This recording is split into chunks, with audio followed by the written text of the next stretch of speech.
కొన్ని ట్రిప్స్ మనం ప్లాన్ చేయం. స్వామి అనుగ్రహం ఉంటే అప్పటికప్పుడు స్పాంటేనియస్‌గా వెళ్ళిపోవచ్చు. Hey guys, welcome back to my channel ఎవరా ద వర్స్టైల్ దివా. సో మా ప్రయాణం వైజాగ్ నుంచి మొదలైంది. ఎర్లీ మార్నింగ్ 4కి తిరుపతి చేరుకున్నాము.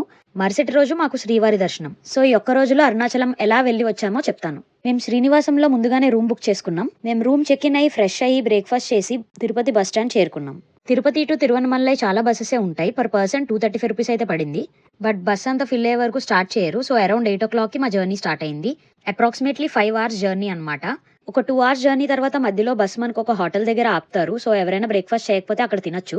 వేలూరు బస్ స్టాప్ లో మంచి ఫ్రూట్స్ అయితే మీకు దొరుకుతాయి. మేమైతే అది తిని ఆఫ్టర్నూన్ లంచ్ స్కిప్ చేసాం. మొత్తానికి అరుణాచలం 1 o'clockకి చేరుకున్నాం. బస్ స్టాండ్ నుంచి అరుణాచలం వెళ్ళడానికి ఒక 30 minutes పడుతుంది. ఆటోలో వెళ్ళాం. 3 members కి 100 రూపీస్ తీసుకున్నారు.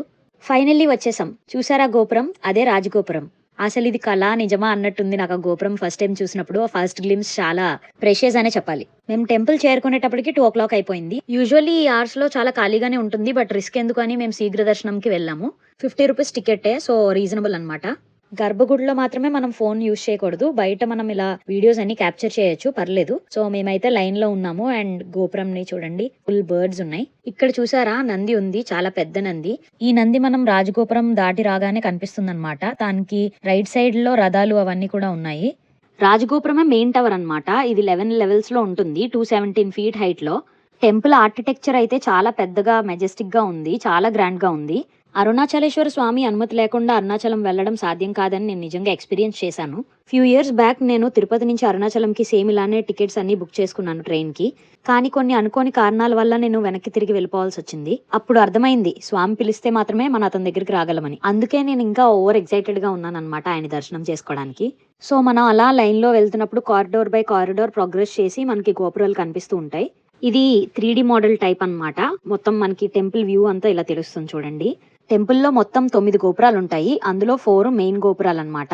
మిగతా 5 చిన్న గోపురాలు. అవి రాజగోపురంతో పోలిస్తే చిన్నవే, బట్ అవి కూడా చాలా బ్యూటిఫుల్ గా ఉంటాయి. అన్నిటికీ ప్రాకారం ఉంటుంది కారిడార్ లాగా.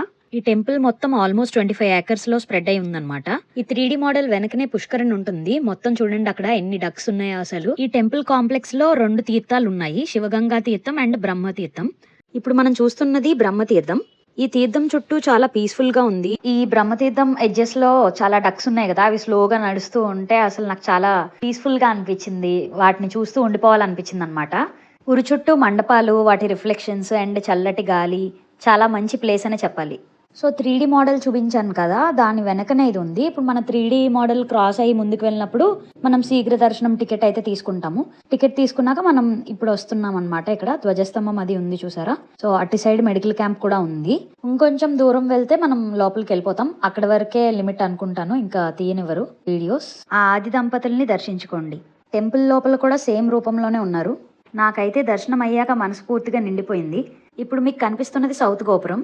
దీన్ని తిరుమాంజన గోపురం అంటారు. ఇప్పుడు మీరు చూస్తుంది శివగంగా తీర్థం. ఇది సౌత్ సైడ్ గోపురం కి క్లోజ్ గా ఉంటుందన్నమాట. ఈ తీర్థంలో వాటర్ ప్యూరిఫికేషన్ కి, పూజ రిచువల్స్ కి యూజ్ చేస్తారు. ఈ తీర్థం వాటర్ ఎడ్జెస్ లో బర్డ్స్ తిరుగుతూ ఉంటాయి. పీజియన్స్, చిన్న చిన్న బర్డ్స్, డక్స్ కూడా కనిపిస్తూ ఉంటాయి. నాకైతే ఇక్కడ నిలబడి ఇదంతా చూస్తున్నప్పుడు ఇంత జర్నీ టైర్డ్నెస్ అంతా మర్చిపోయి ఆటోమేటిక్ గా నా మనసు ఫుల్ కామ్ అయిపోయింది.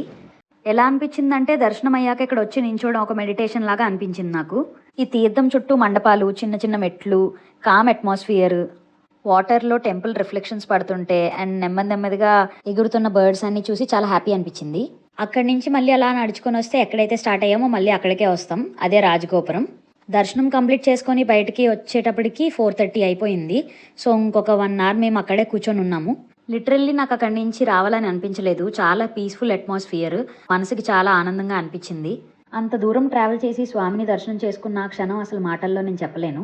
అక్కడ ఉన్నంతసేపు నా బాధలన్నీ మర్చిపోయి ఒక డివైన్ స్పిరిచువాలిటీలోకి వెళ్ళిపోయానని అనిపించింది. టెంపుల్ బయట స్ట్రీట్ ఫుడ్ టేస్ట్ చేశాను, చాలా బాగుంది. అండ్ మళ్ళీ ఆటో ఎక్కి బస్ స్టాండ్ వెళ్ళి రిటర్న్ తిరుపతి వెళ్ళాం. 10:30 కల్లా రీచ్ అయిపోయాము. సో ఇక్కడతో అరుణాచలం ట్రిప్ అయితే కంప్లీట్ అయింది. మీరు నా ఛానల్ ఫస్ట్ టైం చూస్తున్నట్టయితే please subscribe to my channel and please like, share and comment to this video.